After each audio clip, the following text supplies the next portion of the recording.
Hi hello ನಮಸ್ಕಾರ, welcome back to another blog. ಇವತ್ತು ಆಫೀಸಿಗೆ ಬಂದೇನು ನೋಡ್ರಿ. ಇವತ್ತು ಏನಾರು ಹೆಲ್ದಿ ತೊಗೊಂಡು ಹೋಗ್ಬೇಕು ಅನ್ಸಿತ್ತು. ಆಮೇಲೆ ಸ್ಪ್ರೌಟ್ಸ್ ಇತ್ತ ಮನೆಯವ ನೆನೆಸಿದ್ರೆ ಮಮ್ಮಿ ರೀ, ಅದಕ್ಕೆ ಅದನ್ನ ಡಬ್ಬಿ ಒಳಗೆ ಹಾಕೊಂಬಂದೇನಿ.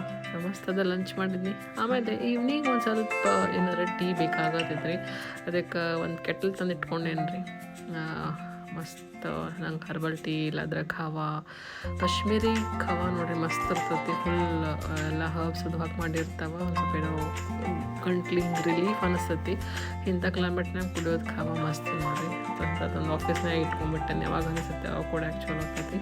ಆಮೇಲೆ ಏನು ರೀ ಎಲ್ಲ ಮುಗಿಸ್ಕೊಂಡು ಮನೆಗೆ ಬಂದೆ. ಮನೆಗೆ ಬಂದಮೇಲೆ ಟೈಮ್ ಸಿಗತ್ತಿಲ್ಲ ಎಣ್ಣೆ ಹಚ್ಕೊಳಕ್ಕೆ. ಅದಕ್ಕೆ ಸಲೂನ್ಗೆ ಹೋಗಿದ್ನಿ. ಸೊ ಮಸ್ತ್ ಹೆಡ್ ಮಸಾಜ್, ಆಯಿಲ್ ಮಸಾಜ್ ಮಾಡಿಕೊಂಡು ವಾಶ್ ಅದು ಮಾಡಿಸ್ಕೊಂಡು ಆಮೇಲೆ ಮನೆಗೆ ಬಂದೆ ರೀ. ಸೊ ಮಸ್ತ್ ಬಂದಮೇಲೆ ಚಹಾ ಕುಡಿದ್ನಿ. ಸೊ ಈ ಥರ ಇತ್ತು ಈ ಬ್ಲಾಗ್.